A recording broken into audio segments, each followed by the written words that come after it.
दोस्त अहबाब अस्सलाम वालेकुम आदाब। मैं नूर अली अपनी बात के साथ आपकी खिदमत में हाजिर।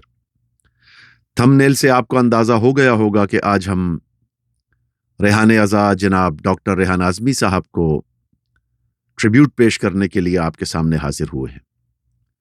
रेहान आज़मी को हमसे बिछड़े 5 साल हो गए। ये वीडियो जो मैं आज आपके सामने पेश कर रहा हूँ, ट्रिब्यूट पेश कर रहा हूँ, ये मैं दूसरी वीडियो बना रहा हूँ। इससे पहले जिस दिन उनका इंतकाल हुआ था और 5 साल पूरे हुए थे, उस वक्त एक वीडियो बनाई थी, लेकिन कुछ वजूहात ऐसी हुई कि वो मैं अपलोड नहीं कर सका। अभी गुज़िश्ता दिनों अपने बहुत प्यारे भाई फुरकान के साथ, जो बहुत खूबसूरत पॉडकास्ट करते हैं लिक़यातीस के नाम से, उनके साथ फ़र्ज़ंदे रेहान आज़मी एक पॉडकास्ट देखा तो अपनी कोताही का एहसास हुआ कि वो वीडियो जो मुझे बहुत पहले बना के डाल देनी चाहिए थी, अब मैं दोबारा से वो वीडियो बना के आपके सामने पेश कर रहा हूँ। रेहान आज़मी गुलशन अज़ा की वो खुशबू हैं जो ता यौम जज़ा हम महसूस करते रहेंगे, और इस खुशबू से अज़ाई गुलशन हमेशा महकता रहेगा। 1958 में लियाक़ताबाद में दुनिया में तशरीफ़ लाने वाले रेहान अब्बास, कौन जानता था कि रेहान अब्बास एक दिन रेहान आज़मी बनकर पूरी दुनिया में जाना माना और पहचाना जाएगा। इससे पहले कि मैं रेहान आज़मी साहब के मुताल्लिक़ या उनकी शायरी के मुताल्लिक़ या उनसे दोस्ती के मुताल्लिक़ कोई बात करूं, मैं आपको एक छोटी सी कहानी सुनाना चाहता हूं। गालिबन 1967-68 की बात है कि लियाक़ताबाद के एक स्कूल में उस्ताद ने अपने तमाम बच्चों से कहा कि आज छुट्टी के बाद जब आप घर जाओ तो ब्लैक बोर्ड पर कुछ ना कुछ जो भी तुम लोगों के जहन में है वो ब्लैक बोर्ड पर चौक से लिख के जाना। हर बच्चे ने अपनी ज़हनी तौफ़ीक के मुताबिक कोई ना कोई जुमला लिखा, लेकिन रेहान अब्बास ने चौक उठाया और ब्लैक बोर्ड पर एक नज़्म लिखी जिसका मतलब कुछ यूं था कि हुनर हमको यूं भी सिखाती है चाक, हुनर हमको यूं भी सिखाती है चाक, कि काले को गोरा बनाती है चाक। ये पूरी नज़्म ब्लैक बोर्ड पे लिखी। मैंने बहुत तलाश किया लेकिन वो नज़्म मुझे नहीं मिल सकी, लेकिन मतलब मुझ तक पहुंच गया। जब भी जिंदगी के किसी मोड़ पर अगर वो पूरी नज़्म मुझ तक पहुंच गई तो वो पूरी नज़्म भी आपके सामने पेश करूंगा। ये वो पहला शेर था, वो पहली नज़्म थी जो रेहान आज़मी साहब ने फिलबदी ब्लैक बोर्ड पर लिख दी। असातिज़ा को जब मालूम हुआ और देखा कि ये तो एक बहुत खूबसूरत नज़्म लिखी हुई है, रेहान अब्बास अलमारूफ रेहान आज़मी साहब को बुलाया गया और पूछा कि बेटे ये नज़्म तुमने किसकी लिखी है? तो रेहान आज़मी साहब ने कहा कि ये मेरे जहन में जो मुंतशिर ख्यालात आए मैंने उन्हें ब्लैक बोर्ड पे लिख दिया, और मुझे तो ये भी मालूम नहीं कि ये नज़्म है या शेर है, क्या है। मेरे तो जो जहन में आया तो मैं लिखता चला गया। ये कहानी बताती है, ये किस्सा बताता है, ये तारीख बताती है कि ये जो आप सुनते हैं कि शायर बनता नहीं शायर पैदा होता है, तो रेहान आज़मी साहब उसकी जिंदा मिसाल थे कि वो आकर शायर नहीं बने बल्कि शायर बनकर ही दुनिया में तशरीफ लाए थे। इब्तिदाई तालीम लियाक़ताबाद में ही हासिल की, फिर सिराजुद्दौला कॉलेज से होते हुए जामा कराची पहुंचे और वहां पॉलिटिकल साइंस में आपने मास्टर्स किया। अगर 1965 से लेकर 71 का दौर देखा जाए तो पाक बहारत जंग के बाद वतन से मोहब्बत का जो जज्बा था, उस जज्बे की वजह से पीटीवी पर मुख्तलिफ नौइयत के मिली नगमे और तराने पेश किए जाते रहे। रेहान आज़मी का बचपन था, लेकिन उस बचपन के बावजूद, बल्कि उसको इब्तिदाई नौजवानी कहा जाए तो गलत नहीं होगा, इब्तिदाई नौजवानी का दौर था, और सैकड़ों ऐसे नगमे जो पीटीवी पर उस दौर में बजाए गए और गाए गए और पहुंचाए गए, उसमें बहुत बड़ी तादाद जनाब डॉक्टर रेहान आज़मी साहब ने लिखी। डॉक्टर रेहान आज़मी साहब का नाम यूं तो अज़ादारी और नोहा निगारी की वजह से जाना पहचाना जाता है, लेकिन रेहान आज़मी साहब बेहतरीन मरसिया गो शायर भी थे, और इसके अलावा 2 किताबें गज़ल की भी उन्होंने लिखी, ख्वाब से ताबीर तक और कलम तोड़ दिया। ख्वाब से ताबीर तक 1997 में पब्लिश हुई, और उसके बाद कलम तोड़ दिया, 2015 में पब्लिश हुई। हम इस वक्त रेहान आज़मी की अगर गज़ल पे बात करना शुरू करेंगे तो ये एक तवील पॉडकास्ट हो जाएगा, तवील नशिस्त हो जाएगी। मैं कोशिश ये कर रहा हूँ कि बहुत मुख्तसर वक्त में रेहान आज़मी की ज़िंदगी का कुछ थोड़ा बहुत अहाता कर सकूं और उन्हें खराज अकीदत पेश कर सकूं। रेहान आज़मी ने तकरीबन 50,000 नोहे लिखे, मनक़बतें, नग़मे और गीत इसके अलावा हैं, लेकिन उनकी जो नोहों की तादाद है वो तकरीबन 50,000 बनती है। कमोबेश शायद ज़्यादा भी हो, शायद कुछ कम भी हो, लेकिन जो उनके पास मवाद मौजूद है उसकी गिनती के मुताबिक रेहान आज़मी ने 50,000 के करीब नोहे लिखे। अब कुछ नाक़िदीन ये सवाल करते हैं कि ये कैसे मुमकिन है कि एक शायर अपनी शायरी ज़िंदगी में 50,000 कलाम लिख दे। तो मैं आपको ये साबित कर सकता हूँ कि ये रेहान आज़मी को जो जानते हैं, जो मिले हुए हैं, या जो कलाम नवीसी की रफ्तार थी रेहान आज़मी की, अगर उसे मद्देनज़र रखा जाए तो ये 50,000 कलाम बहुत कम हैं रेहान आज़मी की उस सूरत निगारी के सामने जो वो उनको मौला की तरफ से अता थी। अब आप ये सवाल कर सकते हैं कि ये बहुत कम कैसे लगते हैं, तो मैं एक छोटी सी रियाजी की कैलकुलेशन आपके सामने पेश कर देता हूं, उससे आपको अंदाजा हो जाएगा कि रेहान आज़मी ने कितने नोहे लिखे। रेहान आज़मी की नोहा निगारी की जो उम्र है वो तकरीबन 40 साल पर मुहित है। 40 साल नोहे के लिए वक्फ कर देना, नोहा लिखना, कमोबेश 40 साल आपने नोहा लिखा। अब 40 साल को अगर हम तकसीम करें तो एक साल के तकरीबन 1250 कलाम बनते हैं।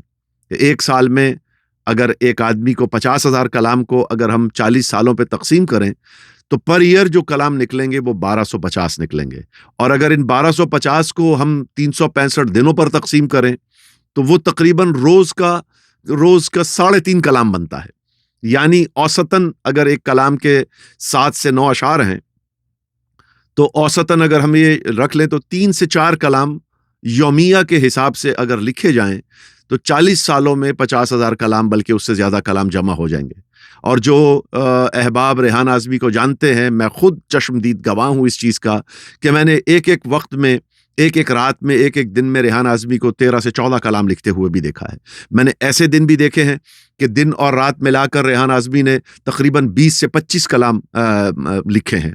तो अगर मैं अपना मुशाहिदा कर चुका हूँ, अगर उस मुशाहिदे को सामने रख के मैं बात करूँ तो शायद ये 50,000 की तादाद जिन लोगों को ज़्यादा लगती है, मुझे वो बहुत हकीर लगती है रेहान आज़मी की सूरत नवीसी के सामने।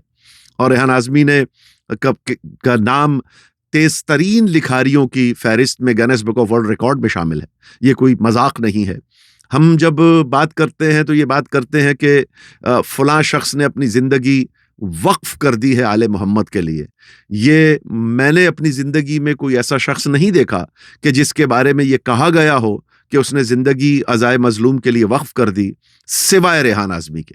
रेहान आज़मी वाकई वो शख्सियत थे जिन्होंने अपनी पूरी ज़िंदगी वक्फ कर दी थी अज़ाए इमाम मज़लूम के लिए और ज़िक्र आले मोहम्मद के लिए। रेहान आज़मी का बदतरीन दुश्मन भी ले आए और उससे अगर ये सवाल करें कि क्या रेहान आज़मी ने वाकई अपनी ज़िंदगी अज़ा के लिए वक्फ की थी, तो वो बदतरीन दुश्मन भी इस बात की तायीद करेगा कि हाँ, वाकई रेहान आज़मी ने अपनी ज़िंदगी अज़ाए इमाम मज़लूम और ज़िक्र आले मोहम्मद के लिए वक्फ कर दी थी। मैं खुद भी शायर हूँ और मैं बहुत सारे ऐसे शुआरा को जानता हूँ कि जिनके पास कोई नोहा लिखवाने के लिए या मनक़बत लिखवाने के लिए आता है तो वो बाज़ औक़ात मैं खुद माजरत कर लेता हूँ कि भाई थोड़ी मसरूफ़ियत है, ज़रा 2-4 दिन के बाद रब्ता करना। मैंने अपनी ज़िंदगी में वाहिद शख्स रेहान आज़मी देखा कि जिसने कभी किसी लिखने वाले को ये नहीं कहा कि भाई मैं अभी थोड़ा ज़रा बिज़ी हूँ, मुझे 2 से 4 दिन के बाद रब्ता करना। रेहान आज़मी अगर सफ़र में है और सफ़र में किसी ने कहा कि कलाम चाहिए तो सफ़र में कलाम दे दिया। अगर घर में बहुत सारे दोस्तों के साथ बैठा हुआ है और किसी ने कह दिया कलाम तो कलाम। मैं तो ऐसी शादी की तकरीबें भी जानता हूँ कि जिसमें हम लोग दावत में शरीक हुए हैं, शादी की तकरीब में गए हैं, खाने की दस्तरखान पर टेबल पे बैठे हुए हैं और अचानक कोई शख्स आ गया है और मिला है कि रेहान भाई सलाम आदाब, और कहा कि रेहान भाई यार आप कलाम दे दीजिए, एक ये मौजू है, इस पर कलाम दे दीजिए। रेहान आज़मी ये नहीं कहा कि मैं तो यहाँ शादी में शिरकत के लिए आया हूँ, तुम कल घर आ जाना या परसों आ जाना। रेहान आज़मी ने उसी वक्त कागज़ कलम मंगाया और अशार लिख के पढ़ने वाले के हवाले कर दिए। तो अगर ये सारा मंजर जो जानते हैं, जो देखा है रेहान आज़मी को, वो अगर ये जानते हैं तो ये 50,000 नोहों की तादाद खासी रेहान आज़मी की ज़िंदगी के हवाले से खासी कम लगती है। रेहान आज़मी साहब ने अपनी ज़िंदगी अज़ा के लिए वक्फ की और जवाबन आले मोहम्मद ने रेहान आज़मी के नाम को अमर कर दिया। किसी का एक जुमला था, गुफ्तगू चल रही थी कि रेहान आज़मी इस दौर का कितना बड़ा शायर है, तो उस पर गुफ्तगू चलते हुए किसी ने कहा कि बड़े शायर तो और भी होंगे, हो सकता है कि रेहान आज़मी से बहुत अच्छा लिखने वाले भी मौजूद हों, और यकीनन शायरी में कोई एक कलाम अच्छा लिखता है तो कोई दूसरा कलाम अच्छा लिखता है तो कोई तीसरा कलाम अच्छा लिखता है। अब ये इसमें कोई कंपैरिजन की बात नहीं है, कौन बड़ा है कोई छोटा है। लेकिन जो जुमला कहा वो जुमला ये था कि मैं इस बात पर बहस नहीं करता कि रेहान आज़मी बड़ा शायर है या नहीं है, लेकिन मैं ये बात कहने में हक बजानिब हूँ कि रेहान आज़मी वो शायर है जो इस दौर में राइज हो गया है।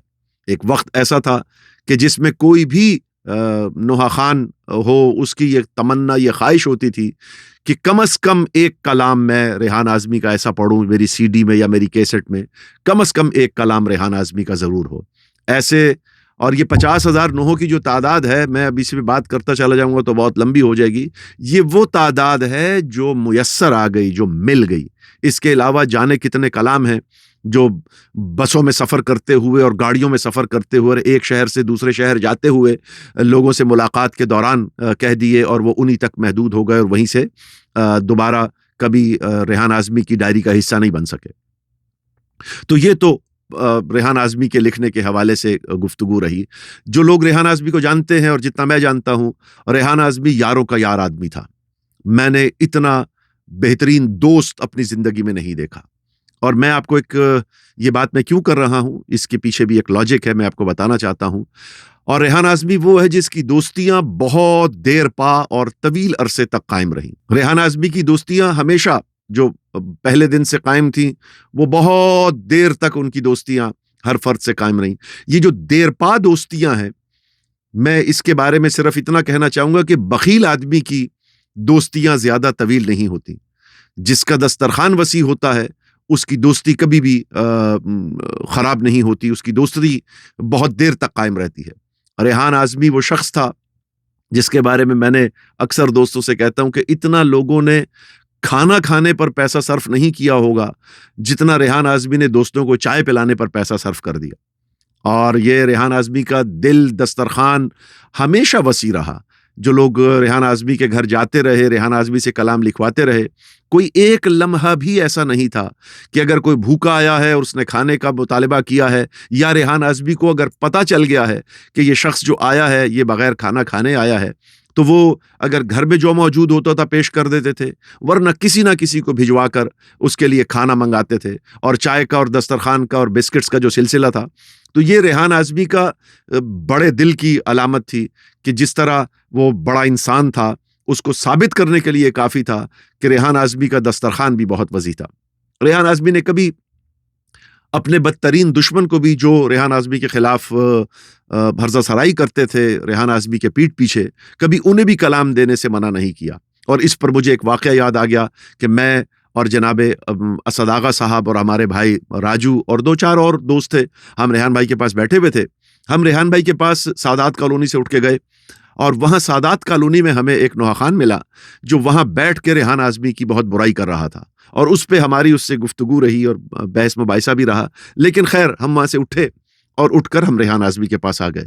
घंटा भर बैठे होंगे, इतने में देखा कि वही नोहा खान जो सादात कॉलोनी में रेहान आज़मी के खिलाफ हर्जा सराई कर रहा था, वो आया और उसने कहा, वो रेहान भाई यार वो कलाम एक चाहिए और मैंने परसों पढ़ना है, अगर कोई कलाम मिल जाए तो कितना अच्छा होगा। रेहान भाई ने कहा, हाँ बताओ किस मौजू पर कलाम चाहिए, किस हस्ती के हवाले से कलाम चाहिए। रेहान आज़मी ने वही 7 से 8 मिनट में 9-10 शेर लिखे और उसमें वो कागज़ फाड़ा और उसके हवाले कर दिए कि ये तुम्हारे अशार। शुक्रिया अदा करके कलाम लेकर वो नोहा खान चला गया। तो मैंने रेहान आज़मी से कहा, मैंने कहा डॉक्टर साहब ये अभी तो ये शख्स आपकी बुराई कर रहा था और आप जानते हैं कि ये आपकी बुराई करता है, तो फिर आपने बिल्कुल उसको एक लम्हे में कलाम लिख के दे दिया। अब जुमला सुनिएगा जो रेहान आज़मी ने कहा, नूर अली, जो इसे काम आता है वो कर रहा है, और जो मुझे काम आता है मैं वो कर रहा हूं। जब जो ये अपना काम नहीं छोड़ रहा, जो गलत काम है, तो मैं वो काम कैसे छोड़ दूं जो मुझे आले मोहम्मद ने अता किया है। तो ये रेहान आज़मी की एक बड़ापन था, एक उसकी अजमत थी कि वो कभी भी हो सकता है किसी से नाराज होता हो, गुस्सा होता हो, तो उनको जवाब भी देता हो, उनसे लड़ता भी हो, लेकिन जब वही शख्स कलाम के लिए आता था तो रेहान आज़मी एक दूसरा रेहान आज़मी होता था। वही रेहान आज़मी जो भी कुछ देर पहले किसी से शदीद नाराज था, लेकिन जब वही शख्स कलाम लिखवाने के लिए आता था तो एक दूसरा रेहान आज़मी सामने होता था। ये सारी बातें शायद आपको मुबालगा लग रही हों, लेकिन ये वो सारी बातें हैं जो मैंने सुनी नहीं है, मैंने अपनी आंखों से देखी हैं। और मैंने रेहान आज़मी के साथ जो भी वक्त गुजारा, मैं उनमें से जितनी भी यादें समेट सका वो मैं आपके सामने पेश कर रहा हूं। फिर रेहान आज़मी पर एक कुछ दोस्तों ने यह भी इतराज़ किया कि देखिए मीर अनीस के मिसरे उठा लिए और उन पर कलाम लिख दिए। देखें, कहा यह जाता है कि जो बुरा शायर होता है वो चोरी करता है, और जो बड़ा शायर होता है वो छीन लेता है। रेहान आज़मी ने मीर अनीस के मरसियों में से निकले हुए मिसरों को जिस तरीके से नोहे का रंग दिया, आज आप गूगल करके देखिए, गूगल करके सिर्फ इतना लिखिए, मैं रात को मक्तल में चली आऊंगी बाबा। अब देखिए कि ये किस शायर के नाम के साथ आपके सामने नमूदार होता है। या ये शेर गूगल कीजिए, मैं ये नहीं कहती कि अमारी में बिठा दो, अम्मा मुझे फिजा की सवारी में बिठा दो। आपके सामने शेर मीर अनीस खुदाए सुखन के अशार हैं, खुदाए सुखन के मिसरे हैं, लेकिन आज मंसूब रेहान आज़मी से हो गए। तो ये वो खुशबू का सिलसिला है जो अज़ाई सिलसिला करबला से चला है और रेहान आज़मी तक आया है, और रेहान आज़मी की खुशबू का ये सिलसिला क़यामत तक जारी और सारी रहेगा। तो बुरा शायर चोरी करता है, जबकि अच्छा शायर, आला शायर उसे अपने वजूद का हिस्सा बना लेता है। और रेहान आज़मी तो वो शायर है कि जिसकी नकलें की गईं, यानी जिसके लिखे हुए मिसरों पर मिसरे कहे गए, जिसके कहे हुए कलामों से कलाम निकाले गए। और मैं एक बात कहने जा रहा हूं, अगर किसी को नागवार गुजरे तो मैं पेश की माजरत चाहता हूं, मेरा किसी का दिल दुखाने का मकसद नहीं है, लेकिन बात जहन में आ गई। जॉन एलिया साहब का एक शेर आ गया, नकल करके कराहने की मेरी बीमारियां चुराते हैं। ये नहीं और हाँ चुराते हैं, वो जो गजल है जॉन साहब की, उसका ये शेर है कि नकल करके कराहने की मेरी बीमारियां चुराते हैं। मैं ऐसे शायरों को भी जानता हूं जिन्होंने रेहान आज़मी को इतना चरबा किया कि रेहान आज़मी की लुकनत भी अपनी जुबान में लाना शुरू कर दी, और जब वो बात करते थे तो दानिस्ता तौर पर वो ऐसी बात करते थे कि जाहिर ऐसा हो कि उनकी जुबान में लुकनत है। और रेहान आज़मी ने अपनी इस कमी को इतने खूबसूरत अंदाज में दुनिया के सामने पेश किया कि रेहान आज़मी की ये कमी कभी कमी महसूस नहीं हुई। रेहान आज़मी ने अपनी इस कमी के हवाले से जो जनाब अब्बास की शान में शेर कहा, वो एक तारीखी शेर है।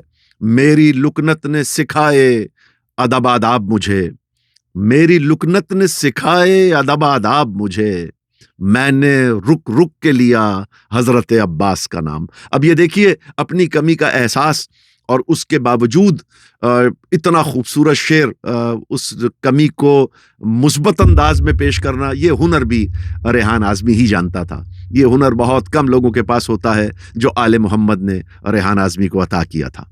और दुनिया जानती है कि रेहान आज़मी साहब का और सफ़ीर अज़ा, हमारे अहद के लेजेंड नोहा खान जनाब नदीम रज़ा सरवर साहब का जो ताल्लुक़ था, वो इतना अम्र ताल्लुक़ था कि जो भी रेहान भाई का कलाम, रेहान आज़मी साहब का कलाम जनाब नदीम सरवर साहब ने पढ़ा, वो लायक तक़लीद हो गया, बाइसे तक़लीद हो गया।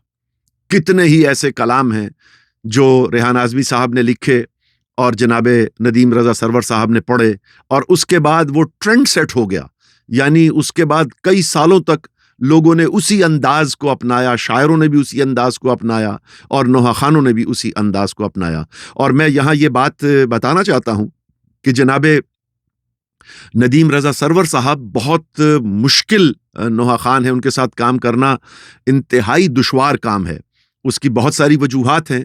एक तो ये कि वो बहुत ज़्यादा परफेक्शनिस्ट हैं, वो बहुत गहराई में जाकर किसी नोहे की तैयारी करते हैं।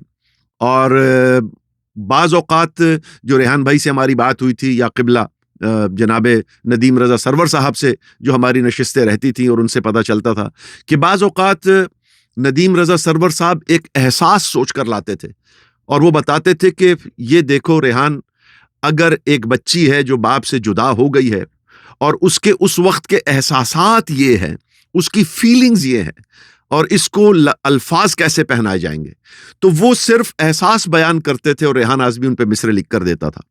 तो ये बहुत मुश्किल काम था। और फिर दूसरी तरफ चूंकि सरवर साहब खुद बहुत अच्छा मिसरा कहने वाले हैं, खुद बहुत अच्छा शेर कहने वाले हैं, खुद बहुत अच्छा शेर समझने वाले हैं, तो फिर जब एक नोहा खान जो खुद शेर जानता भी हो, खुद शेर कहता भी हो, एहसासात से भी वाकिफ हो, करबला से भी वाकिफ हो, और उसने एक जिंदगी वक्फ कर दी हो अज़ा के लिए, तो उसके लिए जब कोई मिसरा लिखा जाएगा तो वो कितनी दिक्कत से और कितने जबर से गुजर के लिखा जाएगा।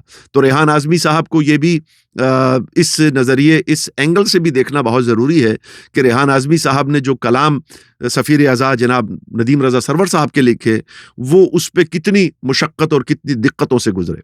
इसके अलावा हसन सादिक साहब हों, जनाबे नासिर जैदी साहब हों, मैं अगर नाम लेना शुरू करूंगा तो शायद एक 20-25 मिनट तो सिर्फ वो नाम लेने में गुजर जाएंगे जिन्होंने रेहान आज़मी साहब के कलाम पढ़े।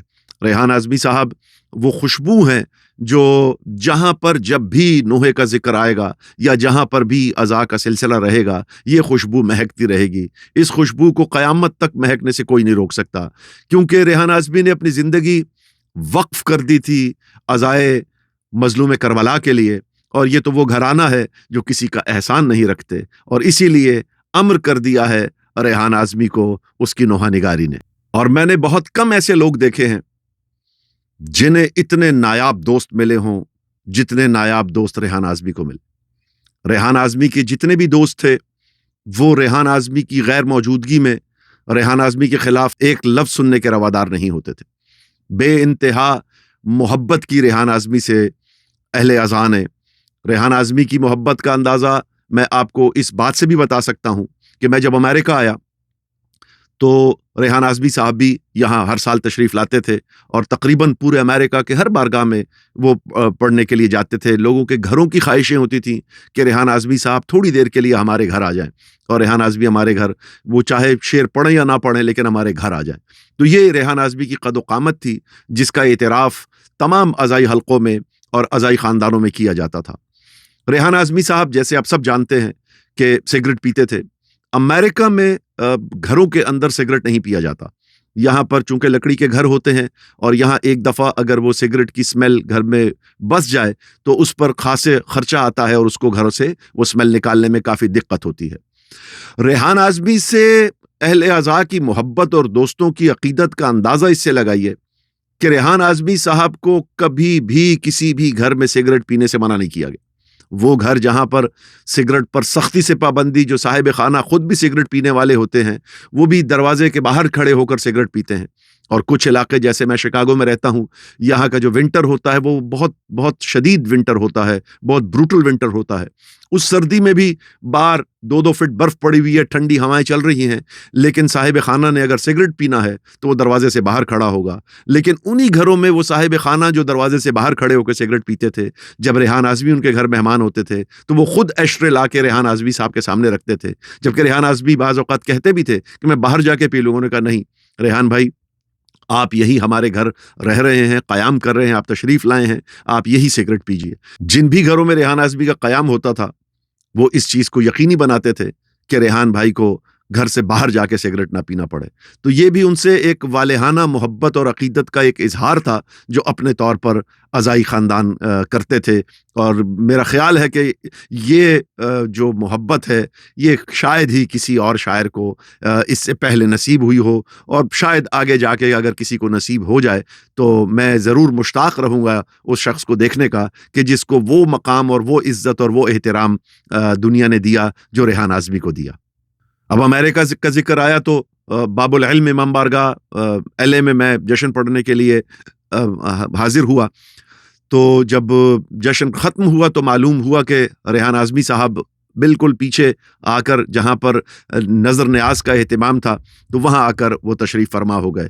तो जब जश्न ख़त्म हुआ मुझे बताया गया कि रेहान आज़मी साहब आए हुए हैं और वो जश्न सुन रहे हैं। तो मैं जश्न ख़त्म करके फ़ौरन वहाँ गया। मैं कहा, रेहान भाई आपको अंदर तशरीफ़ लाना था। अब ये रेहान आज़मी का बड़ापन देखिए। उसने कहा, नूर अली, ये जश्न तेरे लिए है, रेहान आज़मी के लिए नहीं है। अगर मैं दौरान जश्न आ जाता तो लोगों की तवज्जो मेरी तरफ हो जाती, और मैं ये नहीं चाहता था कि जो तेरा जश्न है उसमें लोगों की तवज्जो मेरी तरफ हो। मैं चाहता ये था कि तमाम मजमे की तवज्जो सिर्फ नूर अली की तरफ हो। तो ये रेहान आज़मी का बहुत बड़ापन था, और वो अपने इस बड़ेपन का इजहार करते थे। जो बड़ी शख्सियतें होती हैं उनसे ऐसे बड़े वाक़यात रूनुमा होते चले जाते हैं, वो उनकी ज़िंदगी का हिस्सा बन जाते हैं। रेहान आज़मी एक्ट नहीं करता था, रेहान आज़मी था ही ऐसा, और वो बिल्कुल वालेहाना जिससे मोहब्बत करता था उसका वालेहाना इजहार करता था।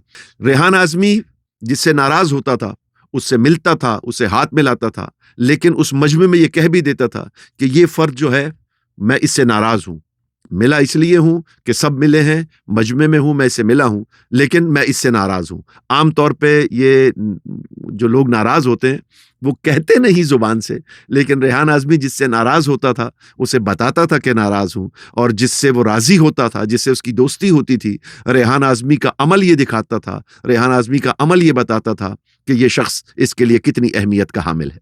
अभी तो मैंने रेहान आज़मी के लिए बातों की इब्तिदा भी नहीं की और वक्त बहुत ज्यादा हो गया है। तो इंशाल्लाह कोशिश करूंगा कि ये सिलसिला ऐसे ही जारी रहे, और एक और नशिस्त भी रेहान आज़मी साहब को ट्रिब्यूट पेश करने के लिए की जाए, क्योंकि बातें बहुत हैं, वाक़यात बहुत हैं, और वक्त महदूद है। आखिरी उम्र तकलीफ में, बीमारी में गुजारा, और फिर जवान बेटे का सदमा रेहान आज़मी को मजीद बीमार कर गया। दोस्तों,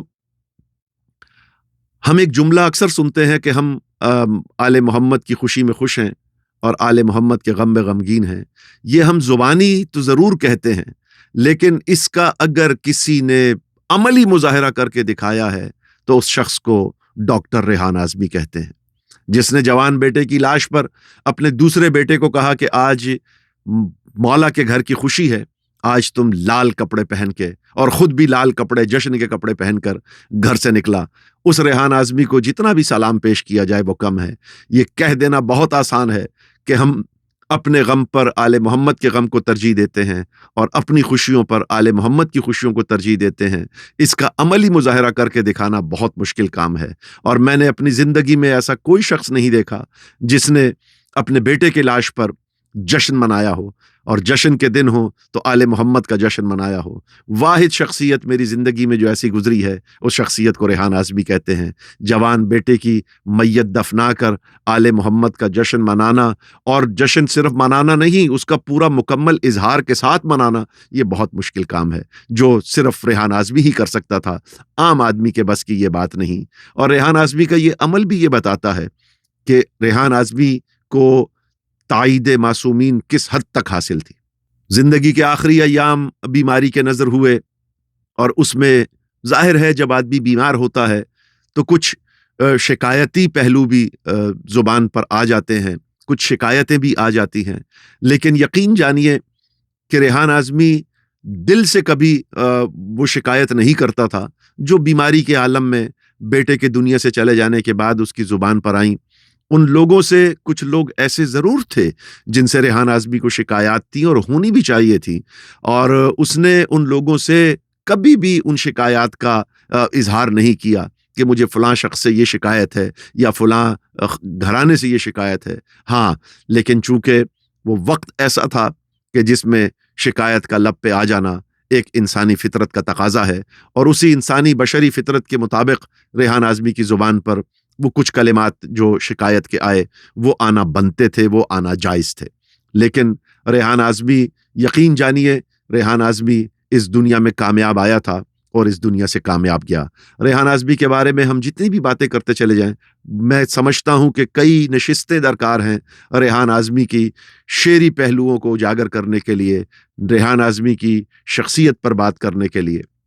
मैं खुद शर्मिंदा हूं कि मुझे 5वीं बरसी पर यह ख्याल आया कि मैं रेहान आज़मी को ट्रिब्यूट पेश करूं। मुझे यह ट्रिब्यूट बहुत पहले पेश करना चाहिए था, और मैं तमाम दोस्तों से जो कुछ भी कर सकते हैं, जो वीडियो से मुंसलिक हैं, जो अपना पॉडकास्ट करते हैं या जो छोटी छोटी वीडियोस बनाते हैं, मैं उनसे गुजारिश करूंगा कि अपनी इन यादगारों को हमेशा याद रखें। रेहान आज़मी हमसे तकाजा करता है कि जिस तरीके से उससे ज़िंदगी में मोहब्बत की गई, उसकी ज़िंदगी के बाद भी उसके साथ वैसी ही मोहब्बत बरती जाए।